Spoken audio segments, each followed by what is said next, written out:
es curioso porque íbamos hacia un momento en el que parecía que toda la sociedad iba a tener que aprender a programar. Teníamos a los niños programando desde pequeños, hay que aprender a programar sí o sí. Y era como que de alguna manera se ha dado la vuelta, ¿no?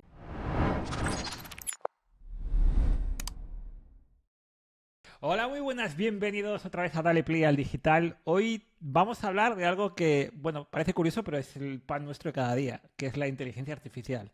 Y he traído a hablar de estos temas a una experta que se llama Carmen Torrijos, que hace poco ha estrenado un libro que lo tengo de cabecera, se lo estaba enseñando, que se llama La primavera de la inteligencia artificial. Vale, ha estrenado, es un libro reciente, de hace muy poquito ha salido. Y lo primero de todo, Carmen, bienvenida, muchas gracias por haber venido al podcast. ¿Quién es Carmen Torrijos? Muchas gracias, Edu. ¿Quién es? Pues, a ver, yo soy lingüista computacional, ¿vale? De base. Yo estudié traducción, estudié filología, pero luego empecé a trabajar en un lugar, en el Instituto de Ingeniería del Conocimiento, en el que necesitaban lingüistas computacionales y no encontraban. En aquel momento, que era 2013, era muy difícil encontrar. Entonces yo lo que hice fue formarme dentro. Yo era lingüista y toda esa parte computacional la tuve que aprender, ¿no? Entonces, pues me introduje en todo el tema de modelos de lenguaje. Todavía no estábamos con la inteligencia artificial generativa, ¿no? Era una inteligencia artificial más bien analítica, de análisis de datos, pero aprendí mucho sobre procesamiento de lenguaje, sobre aprendizaje automático, algoritmos, modelos y demás.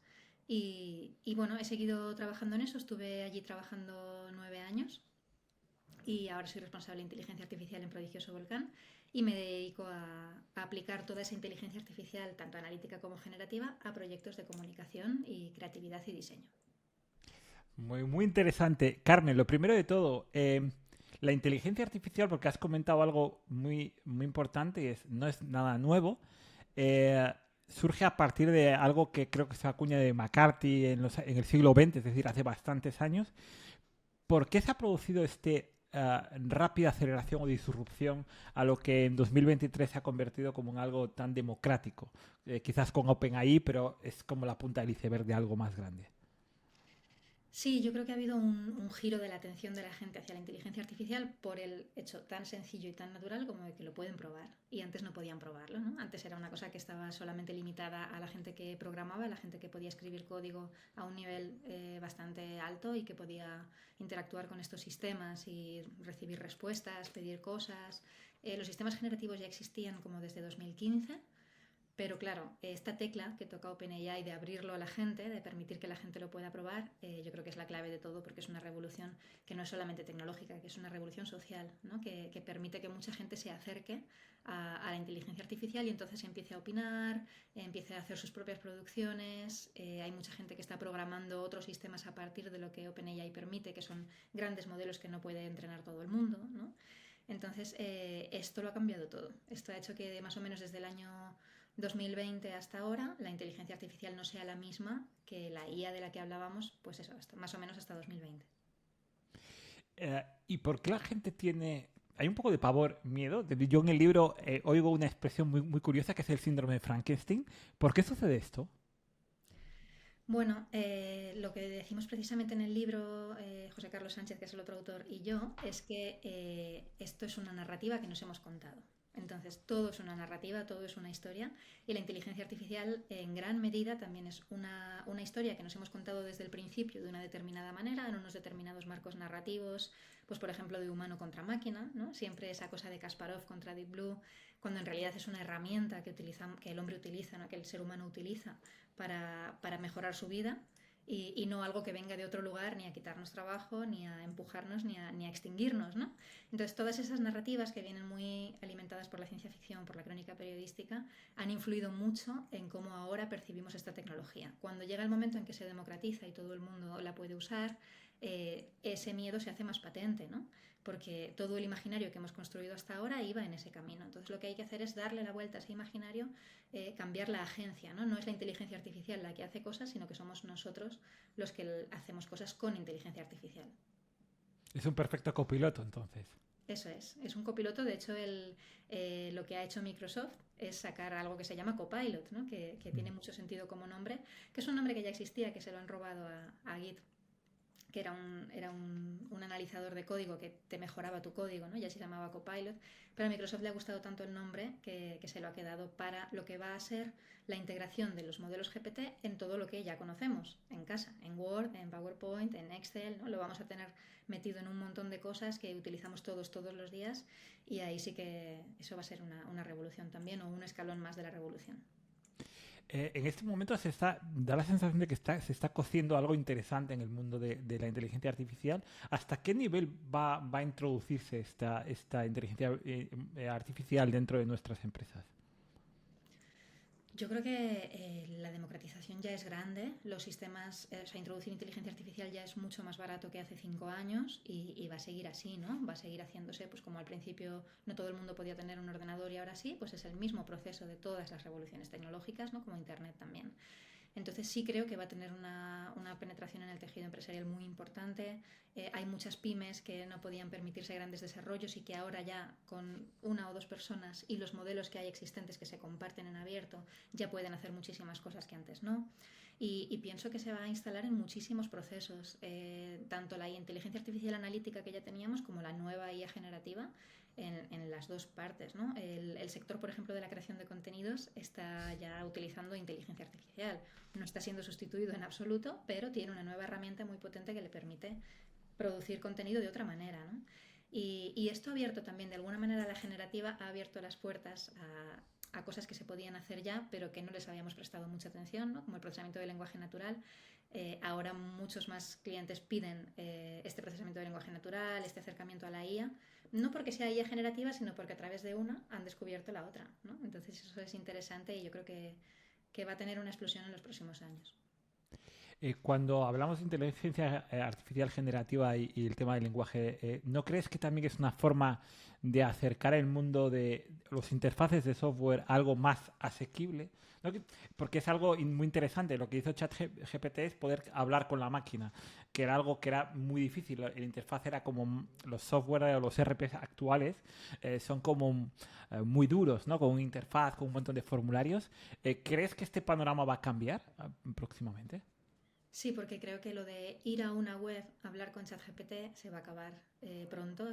Es como una especie de transición que estamos haciendo, ¿no? Cuanto antes nos familiaricemos con esto, mejor, porque después ese mismo sistema lo vamos a tener en todos los sistemas operativos, seguramente en todo el software que utilizamos de gestión, de escritura, en Excel, vamos, lo vamos a tener para las fórmulas de Excel, no vamos a tener que aprendérnoslas más.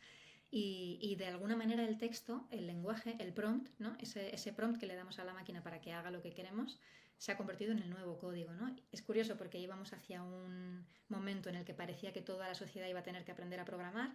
Teníamos a los niños programando desde pequeños, hay que aprender a programar sí o sí, y era como que de alguna manera se ha dado la vuelta, ¿no? El acceso a través del lenguaje a estos sistemas y no a través del código es una democratización a gran escala, y además nos hace virar ese sentido que llevábamos, ¿no? Sí, quizá ya no tiene sentido que todo el mundo aprenda a programar, porque el trabajo va a ser más o menos el mismo, ¿no? El de programar estos sistemas para que otros puedan usarlos simplemente a través del lenguaje. Es como una elevación de la tarea, ¿no? Es como algo más avanzado, simplemente. Carmen, ¿no te da la sensación de que no todas las empresas están cogiendo esto a la misma velocidad? Y te pongo un ejemplo. Parece que Microsoft va por delante y Google, por ejemplo, que es uno de los grandes genios, me da la sensación de que no avanza al mismo. Todavía sigue utilizando un modelo de búsqueda que es el que le proporciona dinero, que no utiliza tanto la parte del lenguaje natural. ¿Por qué crees que sucede esto? Bueno, sí que lo está haciendo, ¿eh? Lo que pasa es que Google ha tomado algunas decisiones, de estas decisiones empresariales que son muy difíciles de tomar y que a veces salen bien y a veces salen mal. No se atrevió a sacar los modelos que tenía para que el público los probase. OpenAI sí se atrevió, tenía mucho menos que perder OpenAI, lógicamente, y pudieron dar el paso y Google no lo dio. Google tiene los mismos modelos del mismo nivel que OpenAI, modelos muy grandes que solo se pueden permitir las grandes tecnológicas. Tiene algunos de los mejores profesionales del mundo, en ese sentido van empatados. La diferencia es esa valentía que de alguna manera tuvo OpenAI de salir con esto, que Google no tuvo porque no quería arriesgar el imperio que ya tenía, ¿no? De alguna manera. Google tiene Google Bard. Google Bard es el equivalente a ChatGPT. Ya se puede probar en algunos países, en Colombia, por ejemplo, ya se puede probar. Aquí no, todavía no. Pero eso lo que va a hacer es lo que está haciendo Bing, es el buscador Bing de Microsoft. es combinar las capacidades conversacionales con la búsqueda de información real en Internet.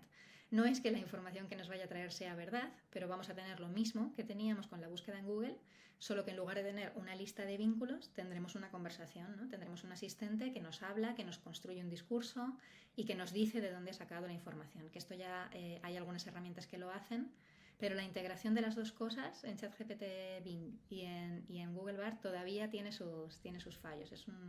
Son productos incompletos al final. Bueno, es el principio de algo que va a cambiar, está claro. Carmen, hay una polémica actualmente en la que se habla de que la inteligencia artificial no puede ser creativa. Sin embargo, aparecen herramientas como Midjourney o como Dalí que parecen desmentir esto. Y en el libro habláis de que quizás era una de las barreras que había de separación entre el humano y la máquina que parece derrumbarse. ¿Qué opinas al respecto de esto? Es que hemos vivido mucho tiempo con la idea, que también es otra de estas ideas del imaginario, de que la creatividad era el último reducto, ¿no? ¿Sabes la aldea de Asterix, que es lo último que queda por conquistar? Pues es eso, ¿no? Que la creatividad era lo último, lo que las máquinas nunca podrían, la poesía, la pintura, ¿no? Y de repente nos vemos frente a sistemas que son capaces de crear imagen, pero que no la crean por sí mismos, que la crean a partir de lo que alguien les dice en un prompt de texto, ¿no? Entonces aquí hay mucho debate sobre si eso es arte, si no es arte, si es creatividad, si no es creatividad. Por ejemplo, dicen que no es creatividad porque se está basando en datos que ya conoce y no podría crear nada fuera de esos datos que ya conoce, ¿no? En realidad una persona cuando pinta o cuando hace algo creativo también lleva toda la vida viendo a otros y viendo a otros autores y viviendo cosas, ¿no? y viendo cosas por sus ojos que se van guardando en su cerebro y que después tienen ese reflejo creativo, ¿no? De alguna manera. Entonces quizá no es tan diferente. Eso por un lado. Y luego también ocurrió lo del el concurso de arte de Chicago, de la Feria Estatal de Chicago, que lo ganó en agosto de 2022. Lo ganó alguien con una imagen de Midjourney. Y claro, ahí en Twitter se desataron todo tipo de críticas. Pero eso ocurre porque no estábamos preparados, ¿no? Ahora ya sí que lo estamos. Ahora ya los concursos de fotografía o lo prohíben directamente o tienen su propia categoría, que eso quizás es lo más razonable, ¿no? Los concursos de arte, pues igual se hacen concursos de arte con inteligencia artificial, exposiciones de arte con inteligencia artificial, puede ser como de alguna manera otro género. Ahora, yo pienso que para que se convierta en un género tiene que ser muy bueno, ¿no? Dar producciones y resultados muy buenos. Y ahora además lo que está pasando es que ya no se van a quedar en las herramientas como Midjourney, que tú vas a pedir una imagen, sino que ahora, por ejemplo, Photoshop ya ofrece inteligencia artificial generativa, ¿no? Ya está dentro de las herramientas que suelen usar los profesionales del diseño. O sea que yo creo que se va a naturalizar mucho antes de lo que pensamos. Totalmente. Además, creo que has dado una clave muy importante, que es que la creatividad del ser humano se basa en experiencia. Quizás lo que nos diferencia es que somos más experienciales, pero básicamente es lo mismo, ¿no? La inteligencia artificial generativa no se queda solamente en imagen y en texto, también está el vídeo, también está el audio. Y ahí nos lleva a una repercusión curiosa, ¿no? Que es la parte de IA responsable. La gente se habla de la parte ética de hacer ciertas cosas. ¿Qué consideras? Porque se habla de los sesgos y demás. Me gustó mucho cómo tratáis el tema de los sesgos en el libro, porque de hecho el ser humano es lo más sesgado del mundo. Entonces, ¿qué crees que sobre ese tema de la IA responsable se puede hacer o se debe de hacer? Es que hay mucho trabajo, ¿no? Esto nos lo hemos encontrado muy de golpe y no nos ha dado tiempo a darnos cuenta, ni siquiera a ser conscientes de todas las consideraciones que puede tener. Por ejemplo, la voz sintética, ¿vale? Por un lado, nos ayuda y está muy bien porque te permite para cualquier locución tener una voz sintética que no pertenece a nadie y por la que no tienes que molestarte en que una persona te dé los derechos de su voz, así, ¿no? Es una voz que no existe, que no es de nadie, que no recuerda a nadie y que por tanto puedes usar cuando quieras. Y eso nos da cierta libertad. Por otro lado, si quieres clonar la voz de una persona, ahí hay que poner toda una serie de murallas, ¿no? de papel para que esa persona o su familia o una asociación representativa o quien sea te dé su consentimiento, ¿no? No se puede clonar voces así como así, ¿no? Pero Hay tenemos herramientas para hacerlo. Claro, pero no deberíamos, ¿no? O sea, el hecho de que la tecnología lo permita no quiere decir que sea posible, en toda la amplitud de la palabra posible, ¿no? Ahí es donde vamos a tener que trabajar mucho en los próximos años, porque además el reglamento europeo que ya estaba en camino cuando llegó toda esta revolución, como que no le ha dado mucho tiempo a integrar todo. Tendrán que ocurrir casos para que vayamos actualizando la regulación y siempre irá como un poquito por detrás, ¿no? Sobre todo en esto que va tan rápido. Y en el tema del vídeo y los deepfakes, lo mismo. En el tema de imagen hemos visto al Papa con un plumas blanco, ¿no? Hemos visto a Macron y a Trump siendo arrestados o tirados en la calle. Eso lo puede hacer cualquiera. En realidad ya se podía hacer con Photoshop, tú ya podías hacer una imagen muy currada que pareciera casi verdad.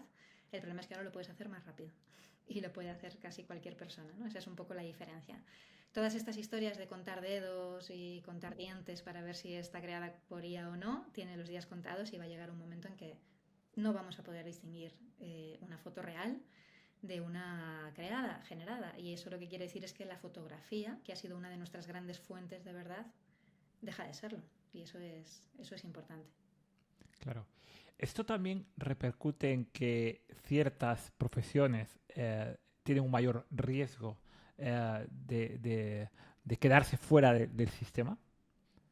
Con esto hay que tener cuidado, porque es un discurso que incluso desde OpenAI están trasladando mucho a la sociedad poco a poco, como una lluvia fina, ¿no?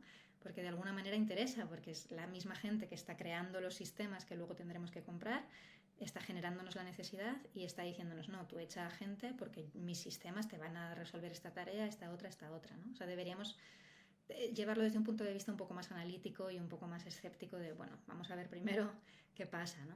Lo que sí que creo que es clave es integrar estas herramientas en las profesiones, ¿no? No hay que crear nuevas profesiones, no es que se vayan a crear nuevas profesiones en torno a la IA, quizá alguna, pero lo más común será que se creen nuevas capacidades en las profesiones que ya existen, ¿no?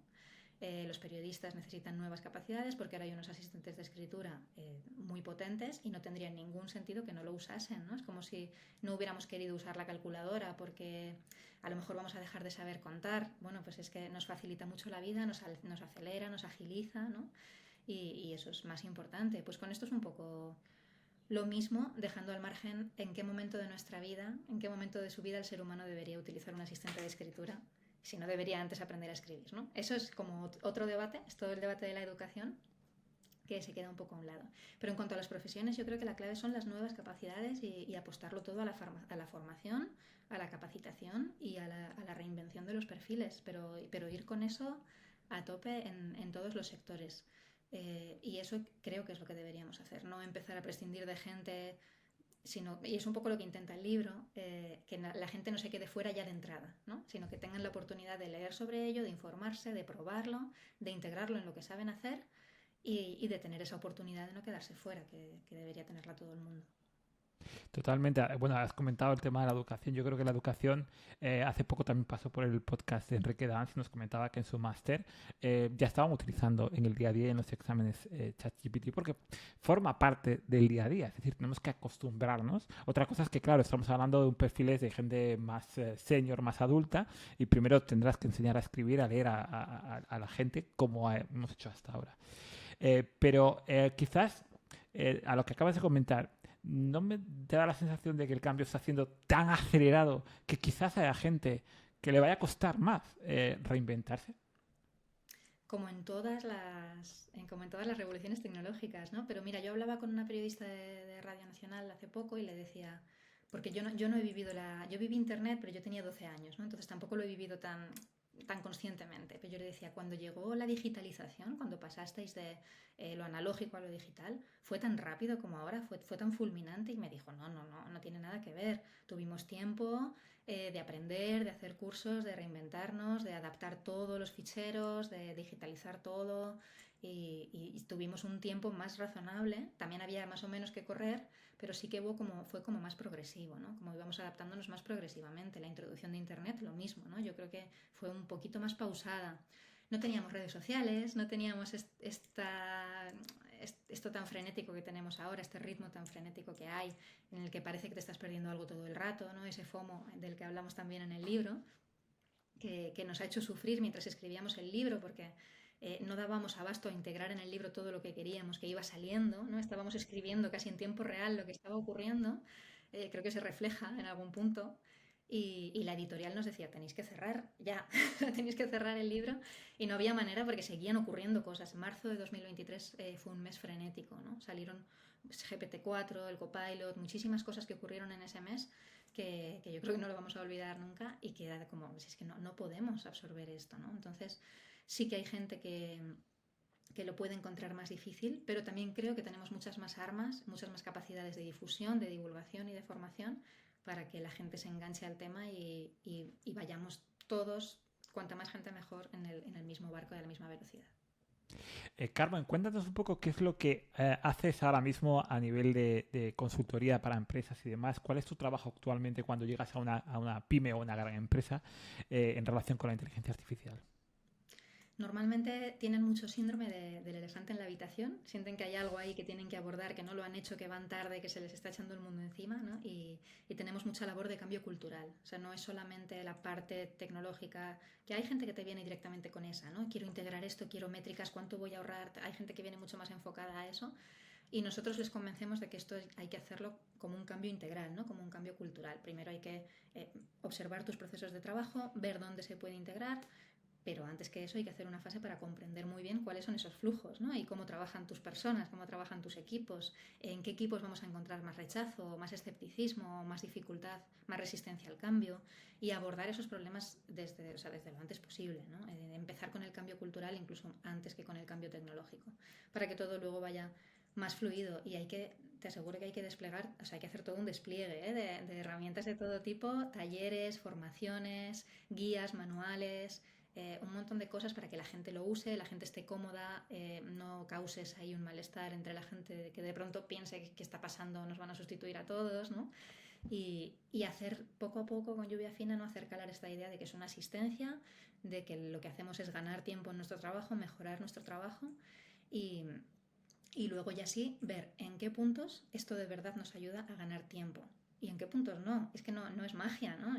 No en todos los procesos de trabajo ganamos tiempo automáticamente y pasamos de 5 horas a 5 minutos, ¿no? Es más bien de 5 horas a 2 horas, que no está mal. Eso es, claro, en determinados trabajos, sobre todo en producción periodística, en distribución, en procesos administrativos simplemente, también ganamos mucho tiempo y en la producción de contenidos, pues ya no te cuento, ¿no? Y luego a veces son ganancias que no son de tiempo o de costes literalmente, sino que son ganancias de calidad o ganancias de bienestar en el trabajo, o de, pues ahora tienes gente que se reúne a hacer un brainstorming y tienen abierto un chat GPT y le van preguntando cosas y van complementando y contrastando puntos de vista, ¿no? Y eso es riqueza, eso no te va a hacer que el brainstorming dure 1 hora menos, pero sí que te va a aportar un montón de ideas que pueden hacer tu trabajo mejor. Entonces sí que abogamos por este cambio más integral, más cultural, y es un poco lo que nos viene funcionando en los últimos tiempos. ¿Encontráis mucha resistencia a este cambio?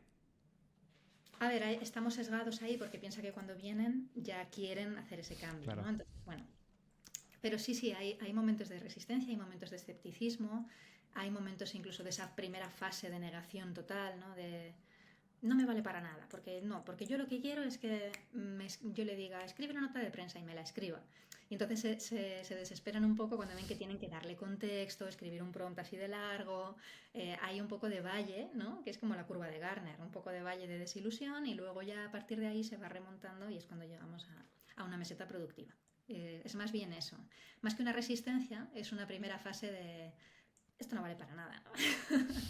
Es un poco esa primera fase y la detectamos enseguida, además. Claro. Cuando ya llevan más tiempo probando, han hecho más pruebas, es cuando consiguen pasar a la siguiente. Y todas estas pymes y empresas que nos están viendo, ¿qué consejos les darías para iniciar este proceso, Carmen? Pues que estos son como unas fases de un duelo, ¿no? Y que hay que pasarlas y que cuanto antes pasemos por todas, mejor. Y que aunque tú pienses que estás muy avanzado y que a ti no te va a ocurrir, todos acabamos pasando por las mismas fases, solo que en diferentes momentos, ¿no?